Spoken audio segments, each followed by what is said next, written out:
Eh bien, je suis avec Olivier Hugard. Bonjour Olivier, merci d'avoir répondu aux sollicitations de Libre comme Lire et de répondre à nos questions aujourd'hui. Vous êtes correspondant régional de l'ANLCI pour La Réunion, l'association nationale pour la lutte contre l'illettrisme. Alors, est-ce qu'il y a une situation particulière de la lecture et de l'illettrisme en particulier à La Réunion? Bonjour Yann, merci de m'accueillir et de vous intéresser à la Réunion. Euh, pour vous répondre, y a-t-il une situation particulière? Disons que on va commencer par parler chiffres. Nous avons une situation particulière puisque le taux d'illettrisme enregistré à la Réunion est supérieur à la moyenne nationale. Je rappelle que la moyenne nationale est de 7% de la population et que à la Réunion, nous sommes à 22,6% de la population donc en situation d'illettrisme, ce qui représente 116 000 personnes. Donc oui, une situation dans laquelle eh bien l'illettrisme malheureusement voilà est une problématique que nous connaissons bien à La Réunion. Pour essayer de vous donner peut-être quelques précisions supplémentaires, une situation dans laquelle nous avons 2 fois plus d'hommes en situation d'illettrisme que de femmes. Quelques éléments inquiétants puisque 21% des jeunes de 16 à 29 ans sont considérés en situation d'illettrisme. Pourquoi est-ce que je dis chiffre inquiétant? Parce que bien, le risque, c'est plus les jeunes sont touchés, plus on va retrouver dans les autres étapes de la vie les difficultés. Et nous avons, comme au niveau national, je dirais, nous avons un enjeu de taille puisque à La Réunion, 46% en fait, donc des adultes déclarent ne pas avoir ou avoir très peu en fait de compétences en informatique. Alors sachant que, juste pour nuancer mon propos, les éléments que je vous donne là sont des chiffres qui datent de 2011, donc assez peu récents, mais nous avons une grande chance puisque ces chiffres vont être réactualisés par une étude qui sera réalisée en fin d'année. En fait, à La Réunion, une étude INSEE. Donc on le voit, une situation qui n'est pas très favorable. Comment peut-on expliquer cette situation à La Réunion? Euh, Disons que il y a quelques éléments qui font de notre situation une situation particulière. Et puis, on va en parler. Nous avons également des facteurs qui se retrouvent sur l'ensemble hein, du territoire national. Juste pour rappel, hein, la Réunion, c'est une petite île de l'océan Indien, donc située quand même à plus de 10 000 kilomètres de la métropole. Nous sommes juste à côté de Madagascar et de l'archipel de Mayotte. La Réunion, c'est, si je ne dis pas de bêtises, c'est le dôme le plus peuplé, donc le département d'outre-mer le plus peuplé, puisque nous sommes un peu plus de 800 000 habitants. Et aujourd'hui, nous pouvons dire que nous bénéficions d'infrastructures, on va dire, tout à fait correctes, utilisables et modernes. Alors, les spécificités, tout d'abord, comme je dirais tous les DOM, la Réunion a une spécificité historique, puisque la départementalisation de la Réunion s'est faite après-guerre. Et c'est donc cette départementalisation qui nous permet, enfin qui nous a permis en fait voilà de pouvoir accéder évidemment aux mêmes moyens que la métropole. Situation géographique particulière puisque la Réunion est une petite île comme je vous le disais mais très montagneuse. Donc forcément ça va impliquer des difficultés dans les déplacements et certaines zones qui sont, je ne sais pas si je peux utiliser le terme de enclavé, mais en tous les cas assez reculées. Et on sait, hein, on connaît bien le lien qui peut être fait entre la ruralité, donc l'éloignement des centres urbains, et puis l'illettrisme.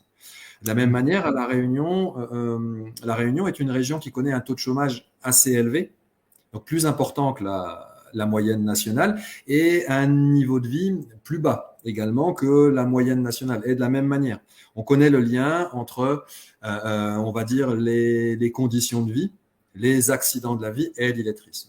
Par contre, il est certain que nous sommes une région qui a connu ces dernières années un très très grand rattrapage, en particulier au niveau de l'équipement numérique, des connexions, de la couverture du territoire. Et puis, je terminerai par ce point-là.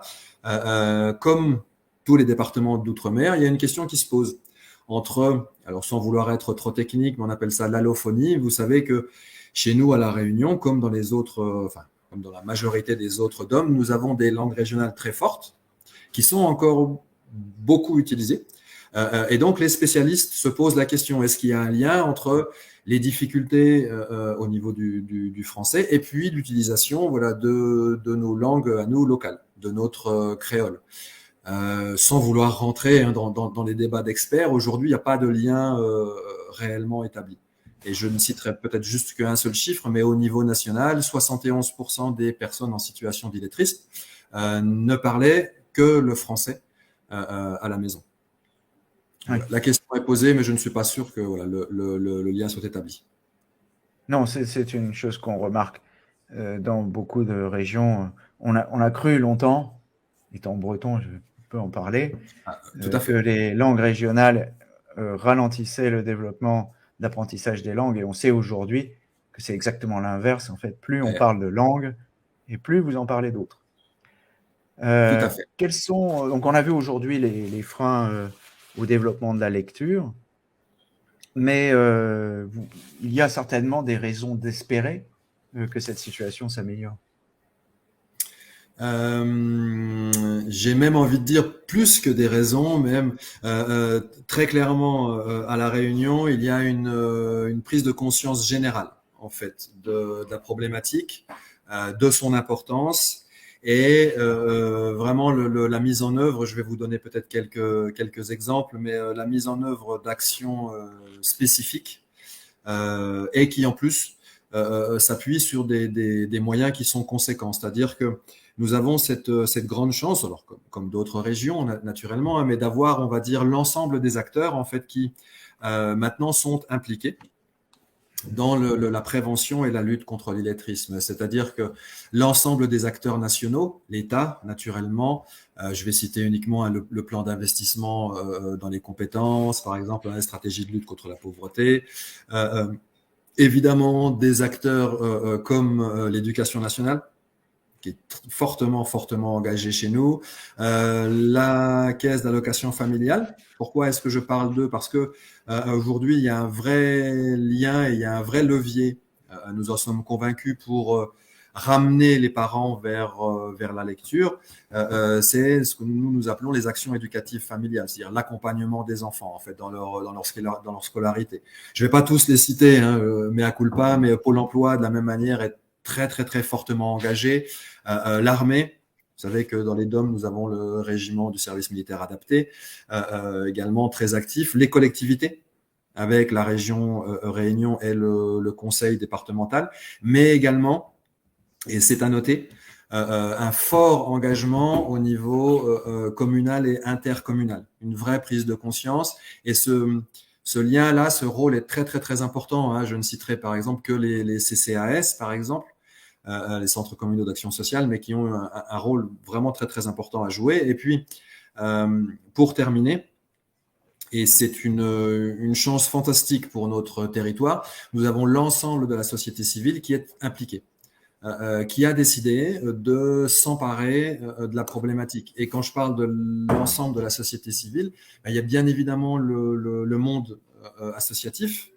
Vous allez échanger avec l'association Léar, que nous connaissons bien ici à La Réunion, mais on va retrouver d'autres structures type Croix-Rouge, et puis un tissu très important de petites associations. Il n'y a rien de péjoratif dans ce que je dis, mais avec voilà des bénévoles qui sont, on appelle ça entre guillemets, au pied des tours, ou qui sont présentes dans les zones rurales et qui font un énorme travail d'accueil, d'accompagnement. Dans le domaine privé, on a également de nombreux organismes de formation qui ont décidé de qualifier encore plus leurs intervenants. Et donc, tout ça pour... Alors, je ne citerai qu'un exemple, hein, juste pour essayer de ne pas être trop long, mais un exemple chez nous, a été mis en chantier il y a quelques années maintenant, parce que c'est un très très très très long travail, un plan spécifique de prévention et de lutte contre l'illettrisme qui implique l'ensemble des acteurs, plus ceux que j'ai oubliés, des acteurs que je viens de citer. On l'appelait, ce ne sera peut-être pas le nom définitif, hein, mais on l'appelait le plan 3I, hein, donc pour vraiment le nommer, illettrisme, innumérisme et électronisme. Et donc c'est un plan sur plusieurs années qui définit en fait donc le rôle de chacun des acteurs dans cette prévention et dans cette lutte, et qui définit également, et ça c'est vraiment capital, les modes de collaboration. C'est-à-dire que chacun à son niveau va être en capacité d'échanger avec les autres acteurs et toujours d'avancer, de progresser, on va dire ça comme ça, en confrontant les pratiques. Donc vraiment aujourd'hui, la Réunion, nous sommes à l'aube, on va dire, d'une nouvelle ère, réellement à ce niveau-là. Eh bien, voilà, ce sont des signes encourageants. Merci Olivier pour ce panorama que vous nous avez dressé, et on espère que la situation se redressera rapidement et que tout le monde pourra bientôt profiter de la lecture.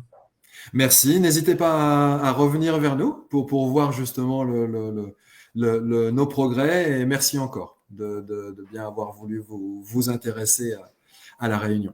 À très bientôt. Merci Olivier. Bonne journée.